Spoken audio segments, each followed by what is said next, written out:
Manchester United receive the green light from Bayern Munich over the transfer of Matthijs de Ligt. Marcus Rashford apparently available this summer, with PSG still reportedly interested, and the Zirkzee deal is now getting close to completion. These are some of the stories we will be discussing on this evening's show, but before we get into that, please do me one small favour. Smash a like on today's video. Let's try and see 400 likes on this evening's show, and if this is your first time watching, please do subscribe to the channel. I'm live every single day at 8:30 AM and 6 PM UK time, so if you want to keep up to date with all of your latest Manchester United transfer news and talk, make sure you subscribed and get involved here on Daily Red Devil. Right, let's start the show off by talking a little bit about... Let's talk about Marcus Rashford, shall we? Okay, so in relation to Rashford, a story broke earlier on today from Samuel Lutkehurst from the Manchester Evening News, reporting that apparently Manchester United would be open to offers for Rashford this summer. Apparently there's been some sort of tension, some sort of falling out between Marcus Rashford and Erik ten Hag. I'm not sure how true that is. Maybe it's believable, but obviously we'll have to wait and see. You know, I think if you look at it from an outside perspective, we know that Rashford and Sancho were very close. We know that Erik ten Hag fell out with Sancho, rightly so. Sancho didn't conduct himself in a professional way. But is that enough for Marcus Rashford to then fall out with Erik ten Hag? Maybe. We do question Marcus Rashford's mentality, don't we? So, I don't know. It's difficult. But Samuel Lutkehurst has effectively said that apparently Manchester United are set for talks with Marcus Rashford to decide on his future. He said that apparently he's currently looking for a new representative, so a new agent.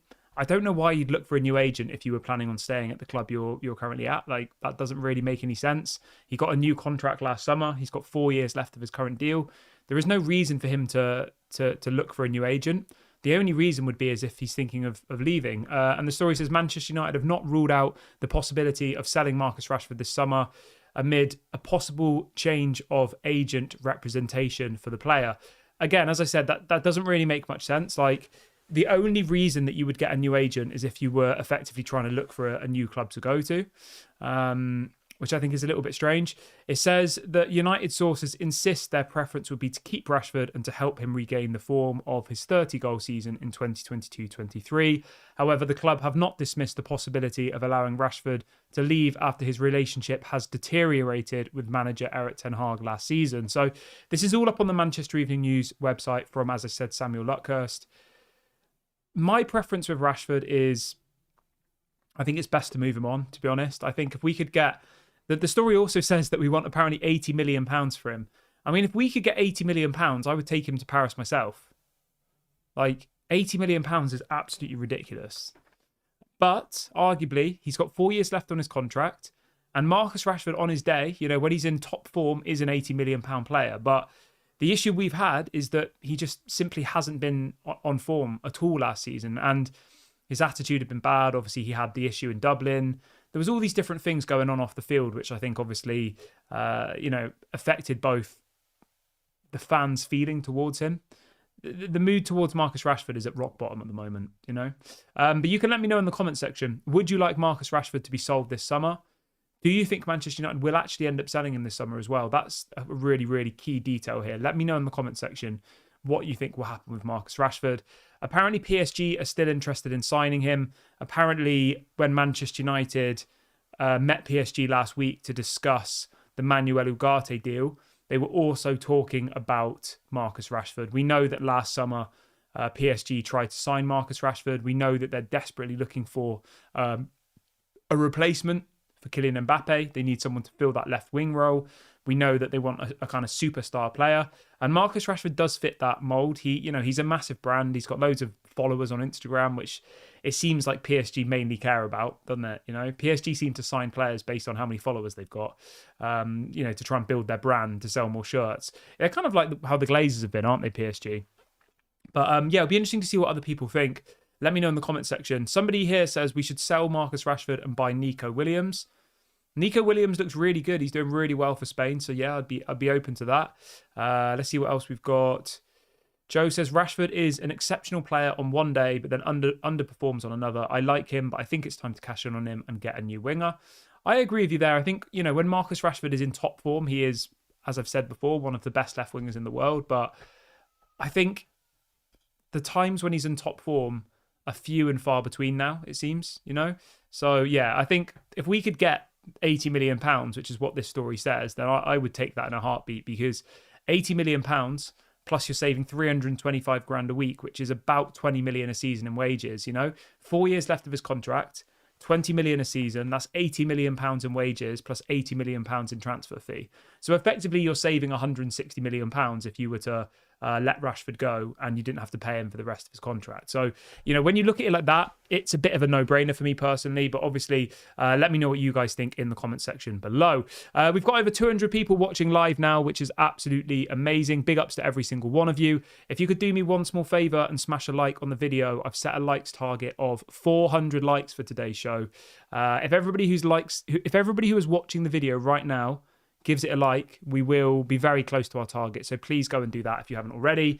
And if this is your first time watching, please do subscribe as well. We're now only 2 subscribers away from 25,200. We hit 25k today, which is absolutely amazing. Big ups to all of you. On to the next milestone. So yeah, 2 more subscribers and we will be on 25,200. So go and subscribe if you haven't already. Everyone is welcome here on Daily Red Devil. It's a positive community. There's no toxicity. So yeah, go and get involved. I'll drop a link to do that in the chat if you don't know how to. Let's see what else people are saying in the chat. Let's have a quick read. Leela says Rashford is inconsistent. The lack of structure at the club hurt his development. For his sake, he needs to go this summer. That's a very fair point.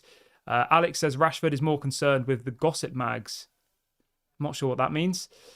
Somebody else says, yes, 100%. I think it's time for Rashford to leave, and the direction Ineos and Ten Hag want to go won't really suit him.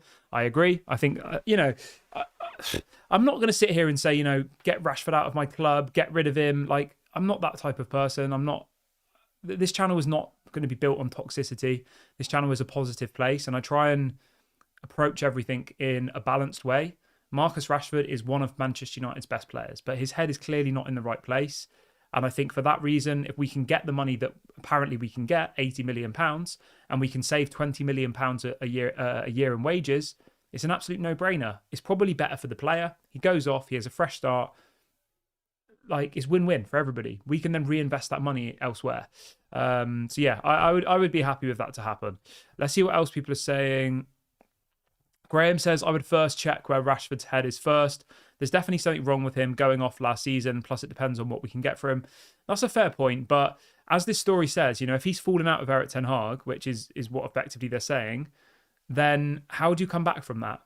Maybe he was hoping Eric Ten Hag was going to be sacked and he hasn't been sacked. So yeah, it's a really difficult one. And there's not really a right answer to this argument, because Marcus Rashford clearly is a talented player, but for whatever reason, Manchester United are not getting the best out of him, And people can't say, oh, that's because of Eric Ten Hag, because the season before that, under Eric Ten Hag, it was his best goal-scoring season ever. So it's a difficult one, It's not the manager's fault. It's not the player's fault. It's just a mixture of he's not happy at the moment.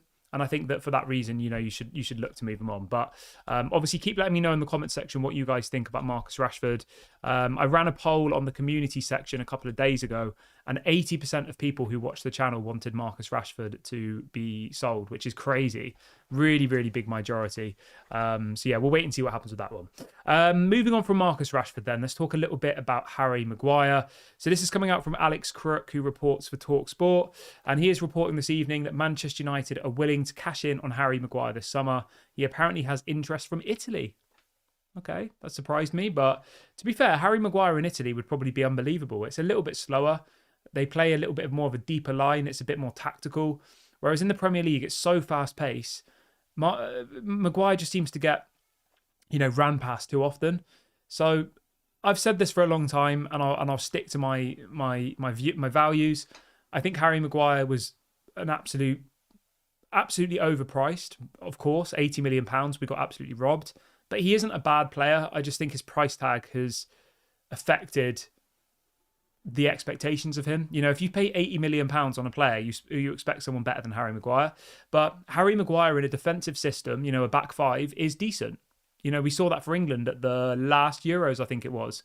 He was in the team of the Euros. Like, he is a good player. but I just don't think he suits what Manchester United are trying to do. I don't think he suits the kind of modern style centre-back that we all know. So for me personally, again, just like Marcus Rashford, I'm trying to look at this in a constructive way. I'm not going to sit here and, slander Maguire and say, get him out of my club. Me personally, I don't think Harry Maguire is a good fit for Manchester United, but I can imagine him going somewhere else, like a West Ham, an Everton, someone in the kind of bottom half of the team who expects to defend and hit on the counter-attack. Maguire will probably go there and look world class, genuinely. And people are going to laugh at me for saying that, but in the right system, I genuinely believe Harry Maguire is one of the best centre-backs in the world, in the right system. But the system that we have to play would be park the bus football, where you're sat on the edge of your box and you don't really... Whereas, we know Erik ten Hag wants his centre-backs to be on the halfway line, and all it takes is one ball over the top and Harry Maguire can never catch them. So in that system, Harry Maguire is poor. In a defensive system, Harry Maguire is decent. So I can see why clubs in Italy would want him because, as I said, it's a lot more defensive-minded and it's a lot more pragmatic and a lot less like risks are taken, if that makes sense. So yeah, I have no bad blood towards Harry Maguire. I wish him all the best. I hope that he does get his move this summer because I do worry next year that he probably won't get much game time. Obviously, we'll talk about Matthijs de Ligt in a minute, but I think Harry Maguire will probably be the fifth choice centre-back again. Luke Shaw will be back. He'll be available as a left-sided centre-back. You'll have Martinez. You'll have Matthijs de Ligt. We're apparently going to sign another centre-back as well. We'll have Willy Campoala. Lindelof might still be hanging around. Maguire's going to be right down the bottom of the pecking order. So for that reason, I think we should cash in on him. He's only got 1 year left of his contract as well. So Manchester United effectively, at this point, they either sell him, cash on him now, or they wait another year and then he leaves for free. So that's kind of the reality of the situation here. So the story also goes on to say that apparently West Ham are still interested, but the wages are a problem. Again, he's on £200,000 a week, which makes it very, very difficult for some of the kind of lesser clubs, if you like, to buy him. But yeah, so we'll wait and see what happens with Harry Maguire. But if I'm Dan Ashworth, one of the first things I would do is clean out as many players as possible. Alex says Maguire is class in a low block, mate. 100%. I will literally say this now: Harry Maguire in a low block or in a back five in a team that parks the bus and hits on the counter attack, I'd say he's one of the best in the Premier League. Genuinely, in that setup, unbelievable. He's very good in the air. He's strong. He's quite good on the ball, but it's just his pace. It's his pace that's the problem. So yeah. What else have we got? Okay, so that's Harry Maguire. I'll keep you updated on Harry Maguire. That, as I said, that story came out from Alex Crook. That came out a couple of hours ago. So yeah, I'll keep you updated on that as and when we get more information. Okay, moving on to the next story. I've got some news for you, which is about a player who's just signed a new contract. We spoke about Sofyan Amrabat this morning, about him potentially staying. So keep that in mind whilst we talk about this. The three players that are appearing on the Manchester United website with the new shirt on are Tom Heaton, Sofyan Amrabat, and Johnny Evans, right? All three of those players don't have a contract at the moment. Their contracts have expired. But for some reason, there's pictures of them on the website with the brand new Manchester United shirt on. There's no pictures of Martial, none of Varane, none of Omari Forson, Brandon Williams, any of them are on there, okay? But these three players are on there. And we kind of did a bit of a detective work this morning, didn't we? And we came to the conclusion that the only reason that they put these pictures on the website is if they were considering keeping them or if they were in talks to keep them. And I said to you that Tom Heaton and Johnny Evans are apparently negotiating new contracts at the moment. And Manchester United have confirmed in the last hour or so that Tom Heaton will be signing a new 1 year deal at Manchester United. He will be kept on as the third goalkeeper. I've got no issue with this whatsoever, really. I think, Tom Heaton is probably there just to help with training, if that makes sense. He probably won't play any games this season for Man United. Obviously, we've got Onana and Altay Bayindir, but he is apparently a very, very good kind of third goalkeeper to have around. Notably, in the last couple of weeks, the English national team have flown Tom Heaton out to their camp in Germany to be part of training. So, yeah, I've got no issue with Tom Heaton getting a new contract. He's not on big money. I think it's about 50k a week, which obviously for me or you is a lot. But, for a backup goalkeeper, that's probably about fair. So, fair play to Tom Heaton, 38 years of age. He will stay for one more season. Does this mean that Altay Bayindir might now leave? Maybe. There is some murmurs that apparently he wants to go and get first team football. Apparently there are clubs in Turkey that want to sign him. And there is some stories that even suggest that Manchester United will go back in for Suzuki. I don't know if anybody remembers that guy, Zion Suzuki. Apparently Manchester United are interested in signing him again. Yeah, I don't know if that will happen though. We'll have to wait and see. I guess it effectively all depends whether Manchester United keep Altay Bayindir or not. So we'll wait and see what happens with that one. But apparently they are scouting this Zion Suzuki guy again. But maybe that's just, a murmur. We'll have to wait and see. We've got over 350 people watching the show live now, which is amazing. Welcome, everybody. I know there's lots of football going on at the moment and stuff. So, thank you for, picking to be with me instead of watching the football. I really appreciate that. If you could do me a small favor and hit the like button, that would be even more appreciated. I've set a likes target of 400 likes for today's show. YouTube is frustrating that way. The more people that like the video, the more that YouTube will show it to other people, and more people will come in and join the chat and stuff. So yeah, please do like the video if you haven't already. Let's see if we can hit 400 by the end of the video, and make sure you subscribe as well. We're only, I think now, we're one subscriber away from 25,200, and I want to say a little thank you actually to everybody. We hit 25k subscribers today, which is absolutely incredible. We started this channel 1 year ago. I do it 100% on my own. There's no team of people behind me. I do all the graphics myself. I prepare all the video titles. Everything is done by myself. All of the the sourcing of the information. We've got some amazing mods, and we've got some amazing people in this community who've been here from the very beginning. I remember doing videos for a while where there'd be like literally one person watching, and I still did it. So yeah, thank you so much to everyone who's been part of that journey. I really, really appreciate it. So let's see if we can hit that next milestone and keep building and growing, because we have an amazing community here. There's no toxicity, and I think it's a really, really special platform that we've all built together. So thank you, everybody. 25,000 subscribers in the space of 1 year. That's an amazing achievement, with no big company behind us, no massive marketing budget. It's just me and you. So big ups to all of you. I really, really appreciate it. Onwards and upwards though. Okay, let's go back to football then. I just wanted to take a minute to, to show my appreciation to you lot, because it's easy to kind of get sidetracked with all of the football stuff that's going on. But effectively, this is something we've built together. This is a platform for all of us to come together and speak, to have an opinion without being judged, without being, hurled abuse at. There is no toxicity in this chat ever, which is very, very surprising for YouTube. Some of YouTube and Twitter is just disgusting. So yeah, big ups to all of you. Okay, let's go back to football though. Let's talk about Matthijs de Ligt then. So the headline this evening is, this is coming out from Fabrizio Romano, and he is saying that Matthijs de Ligt has been given the green light to join Manchester United after direct contacts with his agent. It says personal terms are not an issue, as his agent is only now negotiating with Manchester United. It says it's the priority for the player. United and Bayern Munich are now in talks over the deal structure. Matthijs de Ligt to Manchester United is going to happen. I would be very, very surprised if this deal doesn't happen. Fabrizio Romano doesn't put out stories like this unless he knows it for sure. The green light effectively means, the approval. The seal of approval has been given by the player, the agent, and from Bayern Munich. Now, the fee is apparently going to be £34 million plus add-ons. Apparently about £8 million worth of add-ons. So it will take the total deal to about £42 million. 34 up front, 4 million in add-ons.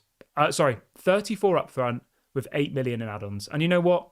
I've got absolutely no issues with that whatsoever. I think that is a really, really good deal. If I said to you, right, and you know what? I'm going to do a poll quickly. Let me just read out the results of the last poll. Our previous question was, do you think United will sell Rashford? 64% of you said yes, and 36% of you said no. Okay, that's interesting. And the next question I've got for you now is this, okay? What would you prefer? De Ligt for 34 million plus add-ons, or we've got Branthwaite for 70 million plus add-ons. Okay, cool. So anybody who's watching the video back on repeat, you can get involved in the comment section. It's a simple question. What would you prefer? Option 1, Matthijs de Ligt for 34 million pounds plus add-ons, or option 2, Jared Branthwaite for £70 million plus add-ons. Let me know. Give me your reasons. For me personally, I'm going with Matthijs de Ligt any day of the week. I think he's levels above Branthwaite. Branthwaite has had one good season in the Premier League.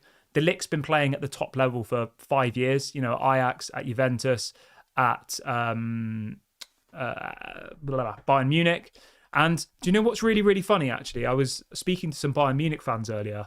There is currently a petition from the Bayern Munich fans to keep Matthijs de Ligt. I don't watch the Bundesliga, to be honest, but apparently Matthijs de Ligt was regarded as the best centre-back in the Bundesliga for the first half of the season. Something then happened. I don't know whether he got injured or something. Yeah, I think he got injured. But the point I'm trying to make here is he's not a bad player. People seem to think that he's a reject and all the rest of it. That's not the case. Bayern Munich have got 4 or 5 players in that position. They've got Upamecano, Kim Min-jae. Obviously, they signed Eric Dyer. They're about to sign Jonathan Tah from Bayern Leverkusen. They've got a couple of others as well. Like, Bayern Munich have some elite centre-backs, and it hasn't worked for Matthijs de Ligt, but when he has played, he has done really, really well. So, yeah, I was talking to some Bayern Munich fans, and they were actually really, really disappointed that apparently he's leaving and that, you know, they actually think he's a really good player and they rate him. I can see somebody in the chat asking me about wages, which is obviously a really, really important detail. So I have managed to find out a little bit more information on the apparent wage that he is going to demand at Manchester United. Netherlands have just scored again, by the way. It's 2-0 to the Netherlands. So those of you who were, you know, hoping that the Netherlands got knocked out so we could get Zirkzee and De Ligt, unfortunately, it looks like the Netherlands will be going through. But yeah, so in relation to his wages, at the moment at Bayern Munich, he earns 15 million euros a year, which is about 350,000 euros a week.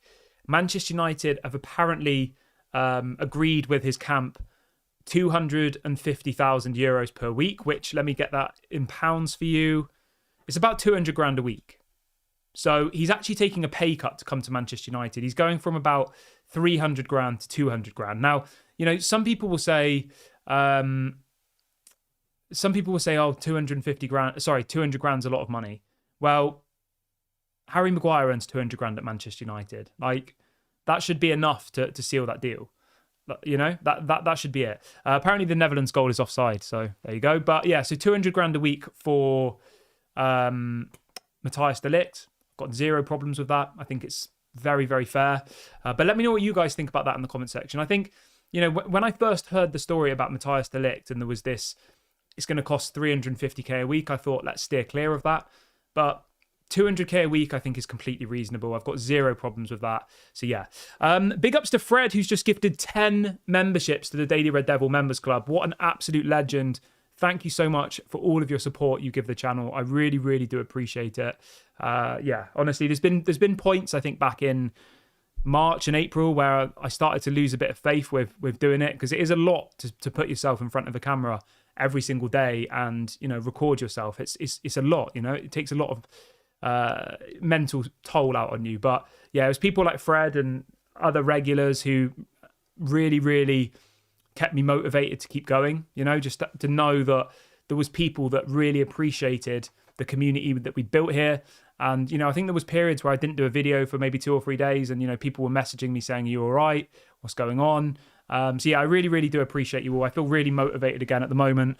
You know, I feel so happy to have this community that we've built. But again, thank you, Fred, for your support. I really appreciate it. Everybody who's been gifted a membership from Fred, please do make sure to say thank you. That's, you know, that's obviously, yeah, a really, really, really generous contribution to the channel. And yeah, big ups to you, Fred. I really, really appreciate it.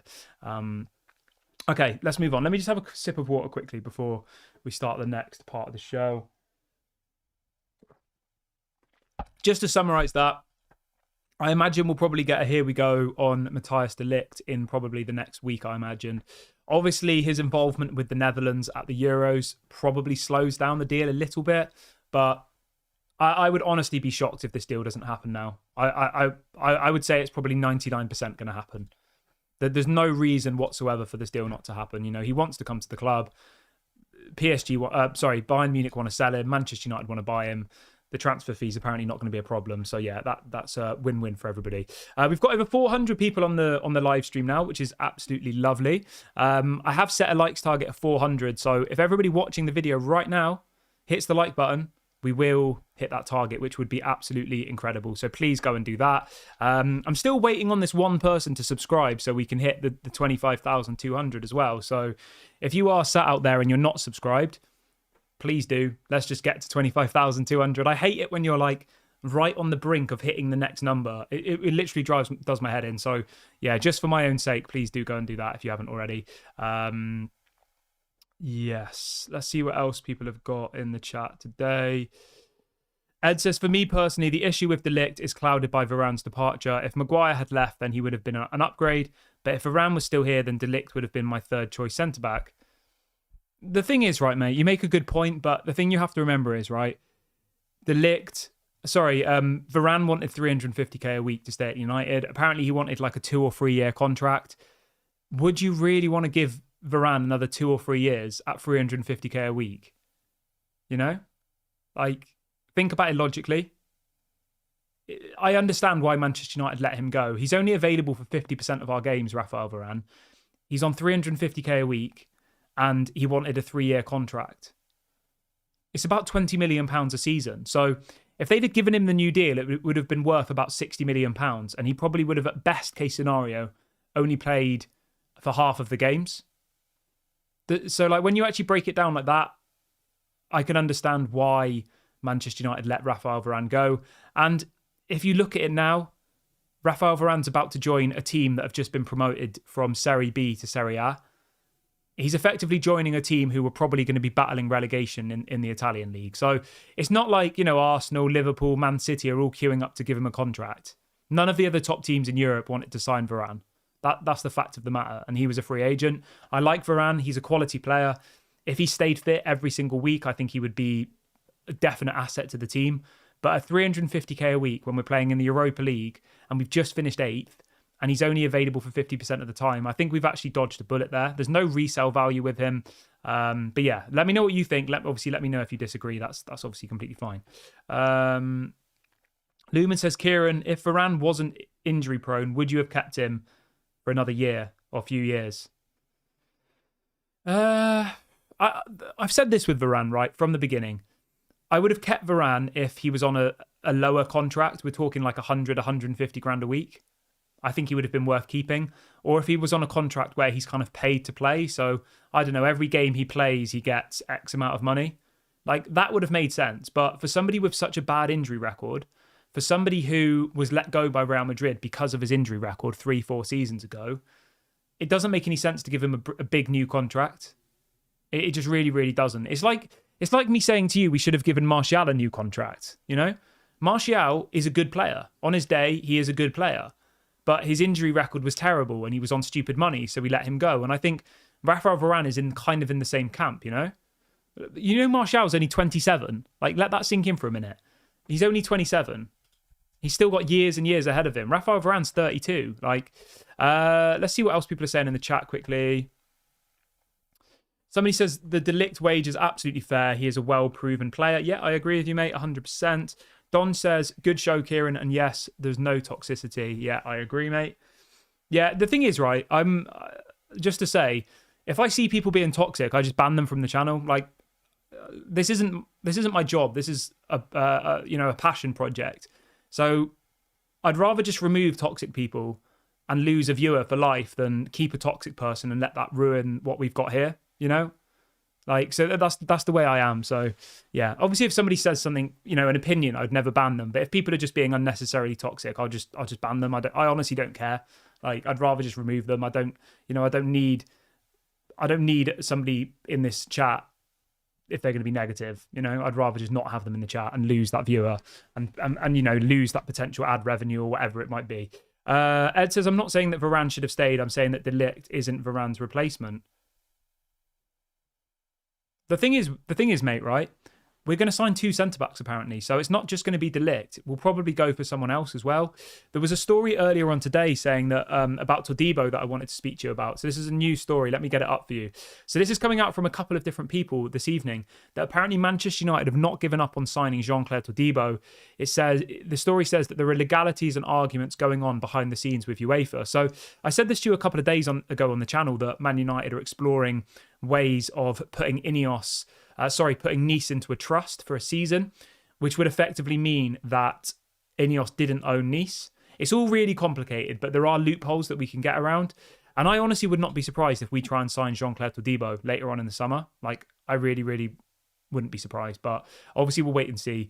But yeah, just to be clear, I don't think it's just going to be De Ligt. I think we'll go for another centre-back as well. That's the kind of the information I've been told. That's my understanding of it. But yeah, we'll wait and see what happens with that. Chrissy says De Ligt is a leader. He'll be amazing alongside Martinez, Steele at the back. Yeah, 100%. Go and watch some of the previous videos of De Ligt, and he is a real leader.